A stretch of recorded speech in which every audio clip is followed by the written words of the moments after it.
A Casa Branca diz que nada indica que OVNIs identificados nos Estados Unidos e em outros países sejam extraterrestres. Mas o governo norte-americano ainda não crava do que se trata. De qualquer modo, desde que o exército derrubou um balão chinês, a tensão geopolítica entre as duas potências aumentou. Vamos agora ver os detalhes desta história. Desde o início de fevereiro, Estados Unidos, Canadá e China confirmaram ter abatido objetos voadores não identificados, os chamados OVNIs. Na última sexta-feira, por exemplo, os norte-americanos anunciaram a derrubada de um objeto no espaço aéreo do estado do Alasca, que tinha o tamanho de um carro.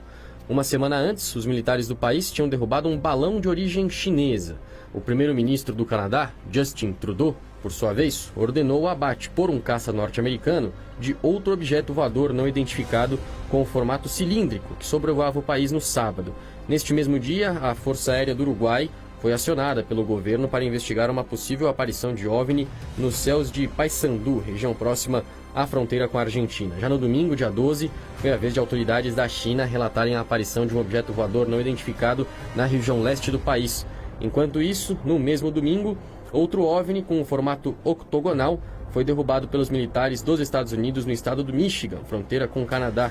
Um dos apontamentos principais sobre essas recentes ocorrências é da importância de se ter em mente que se tratam de, como o nome diz, objetos voadores não identificados, ou seja, nada indica serem manifestações alienígenas, extraterrestres e por aí vai. Mas sim exatamente o que diz a sigla, algo não identificado, pelo menos por enquanto.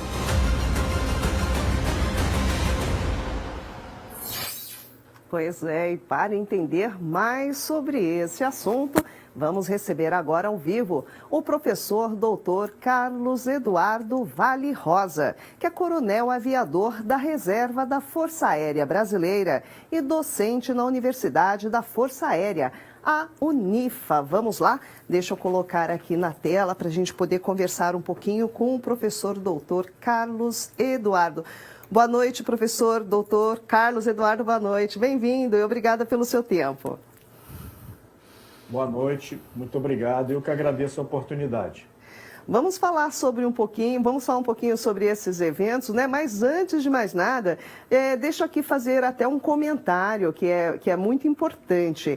O professor doutor Carlos Eduardo, ele está participando com a gente e vale lembrar que ele gentilmente está nos atendendo para responder às perguntas que são avaliações pessoais e que não expressam a posição oficial da Unifa ou da FAB, tá bom, pessoal? Então, fica aqui a observação, que é bastante importante para a gente poder começar a conversar, não é isso, doutor Carlos? Vamos lá. Deixa eu explicar até um pouquinho. Nesse final de semana, a aparição de objetos voadores não identificados chamou muito a atenção em todo o noticiário, especialmente nos Estados Unidos, mas também no Canadá, Colômbia e China. E na semana passada, um balão que os Estados Unidos disseram ser usado para espionagem chinesa foi derrubado no mar na Carolina do Sul. A China disse se tratar de um instrumento meteorológico. Uma primeira pergunta é comum na aviação pilotos e radares identificarem esse tipo de objeto? Bem, a gente pode tentar classificar os balões, né? Existem balões que são aqueles balões de ar quente que voam em altitudes mais baixas, cerca de 1.000 metros ou 3.000 pés, algo em torno disso. Esses balões, eles são vistos a olho nu, então o piloto precisa estar atento, né, ao que está acontecendo ao seu redor para poder evitar e desviar de uma eventual colisão com esse tipo de balão. E essa colisão pode trazer alguns problemas sérios, até mesmo na controlabilidade da aeronave. No Brasil, esse tipo de balão festivo, que geralmente é lançado nas festas juninas, ele é proibido. Existem também aqueles balões de lazer, em que as pessoas alugam para voar.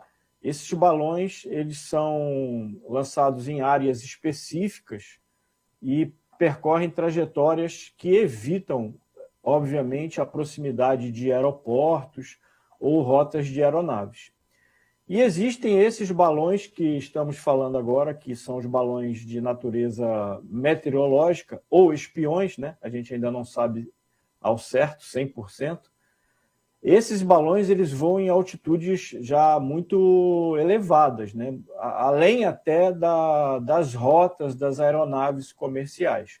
Eventualmente, no seu deslocamento, eles atravessam esse tipo de altitude e, ao atravessar esse tipo de altitude, eles podem gerar algum tipo de risco. Alguns balões possuem transponder, que é um equipamento que emite um sinal e permite que ele seja identificado ou pelos órgãos de controle do tráfego aéreo ou até mesmo por outras aeronaves.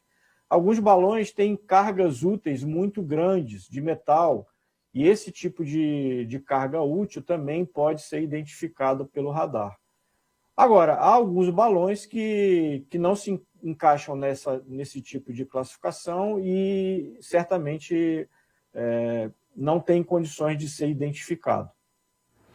Agora, professor Carlos Eduardo, esse tipo de ocorrência, né, as hipóteses são muitas, vão desde espionagem até uma visita, uma provável visita alienígena. E o silêncio das autoridades até instiga muito a imaginação de todo mundo que vê esse tipo de acontecimento. Agora, de uma forma geral, é comum termos esse tipo de sigilo para que não ocorram, talvez, conflitos internacionais maiores? Essa questão do sigilo, como que acontece? Bem, nos assuntos militares, né, o sigilo em geral é uma coisa comum, né? Neste caso específico, há a probabilidade ou a possibilidade de que o balão chinês estivesse transportando algum tipo de tecnologia inovadora, né, na captação de sinais ou até mesmo no sensoriamento por meio de fotos, né, de imagens. E aí sim ele seria uma espécie de balão espião a querer identificar algum tipo de novidade ou algum tipo de instalação, algum tipo de capacidade nos Estados Unidos. Então, assim, ainda não está muito claro o que de fato aconteceu, né? O primeiro balão, a carga útil dele caiu no mar, já houve a recuperação dessa carga útil, mas ainda não se sabe claramente de que natureza é essa carga útil. Alguns observadores perceberam até mesmo inscrições na língua inglesa nessa carga útil, mas ainda não há clareza sobre o que é essa carga útil, qual é a sua capacidade. Se é realmente um balão meteorológico ou se é um balão com finalidades escusas, né, de espionagem, de obter imagens ou até mesmo captações a partir da superfície. Então ainda não há uma clareza e é possível que ainda por algum tempo a gente não tenha total acesso a essas informações. Por parte dos Estados Unidos, que estão realizando a derrubada desses balões, ou até mesmo por parte da China, que até o momento alega que é um balão de natureza meteorológica, que teria se desviado do curso por uma questão de ventos, né, de altitude, e não se sabe, inclusive, se é um balão de origem governamental ou se é de uma empresa privada realizando algum tipo de serviço meteorológico por aluguel. Então, a questão do sigilo, ela permanece. Apesar do que alguns porta-vozes, né, do próprio governo americano, inclusive um oficial da Força Aérea Americana, já se apresentou e fez algumas declarações, e é provável que haja daqui por diante, pelo menos enquanto esse assunto permanecer na mídia, esse tipo de declaração para que a gente possa conhecer melhor o que de fato aconteceu e qual é realmente a carga útil desse balão tão falado e tão discutido nos últimos dias. Agora, voltando um pouquinho na questão da segurança, né? Aparentemente, esses objetos nem foram detectados por radares ou algo assim, e até sabe-se que os Estados Unidos e o Canadá melhoraram o sistema de defesa deles para detectar esses tipos de objetos. De qualquer forma, a aviação comercial ou qualquer outra atividade nossa corre risco por conta desses objetos que não são detectados por radares? Sim, há um risco, né? Mas a hipótese de colisão, em especial nessas altitudes muito elevadas, ela não é muito forte, né? Não há muitos casos que possam ser considerados como acidentes ou até mesmo incidentes nesse tipo de situação. É lógico que, à medida que o balão possui um tamanho, né, que permita ser refletido nos radares do controle de tráfego aéreo, ou até mesmo possuam aquele equipamento que eu chamei de transponder, que emite alguns sinais, né, para o radar identificar, isso facilita, né, porque permite que os órgãos de controle informem os pilotos das aeronaves comerciais para eventual desvio, né? Então, esse é o tipo de possibilidade e de risco que existe na aviação. Com relação aos balões que voam mais baixo, esse risco é maior, né? Não é à toa que eles são, como eu disse, proibidos, né, no Brasil. A gente não pode lançar balão de São João porque eles colocam em risco a aviação, além também de poder gerar algum tipo de incêndio em instalações, como já aconteceu no Brasil, recentemente, inclusive, há alguns anos, né, um desses balões caiu no aeroporto do Galeão e causou um incêndio grande lá nas instalações do aeroporto.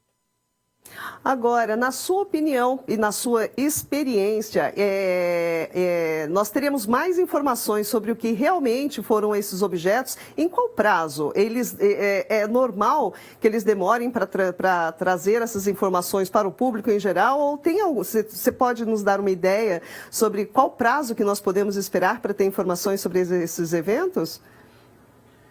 Olha, não existe assim um prazo regulamentar para fornecer esse tipo de informação. É claro que hoje, nesse momento, os norte-americanos estão num dilema, né? Porque se o balão é de natureza claramente meteorológica, vai ser difícil justificar a derrubada desse tipo de balão, né? Se for um balão de natureza de sensoriamento, né, o chamado popularmente de balão espião, aí sim é possível que a gente venha conhecer as características, né? Mas é importante destacar que o momento, né, o momento mundial hoje, que a gente chama de competição, né, entre as potências mundiais, é um momento de tensão, né? Não só por causa da guerra da Rússia, mas também por causa das questões envolvendo os Estados Unidos e a China. Então, qualquer pequena fagulha pode acender uma situação mais grave, né? E daí surgir algum tipo de conflito que a gente não deseja e não espera. Então, o momento talvez fosse de estender essa situação de crise, amenizar a situação, né, e tentar alguma solução que seja pacífica e diplomática para esse tipo de situação. Talvez regulando esse tipo de atividade com maior intensidade, né? A China tomando mais cuidado com relação ao lançamento desse tipo de balão. Enfim, é um momento peculiar, né, na nossa história, e a gente precisa tomar muito cuidado para que eventos menores não causem consequências maiores. Com toda certeza. Bom, nós conversamos aqui com o professor doutor Carlos Eduardo Vale Rosa, que é coronel aviador da Reserva da Força Aérea Brasileira e também docente na Universidade da Força Aérea, a Unifa. Muitíssimo obrigada pelo seu tempo e pela sua disponibilidade de conversar um pouquinho com a gente para trazer mais informações e esclarecimentos sobre esses eventos. Muito obrigada, boa noite. Boa noite, agradeço a oportunidade. Pois é, pessoal, bastante interessante, muito legal essa entrevista, gostei muito. E vocês? O que vocês acharam? Curioso, né? Vamos acompanhando aí todos os fatos para saber o que será revelado por parte dos países que fizeram aí a derrubada desses objetos não identificados.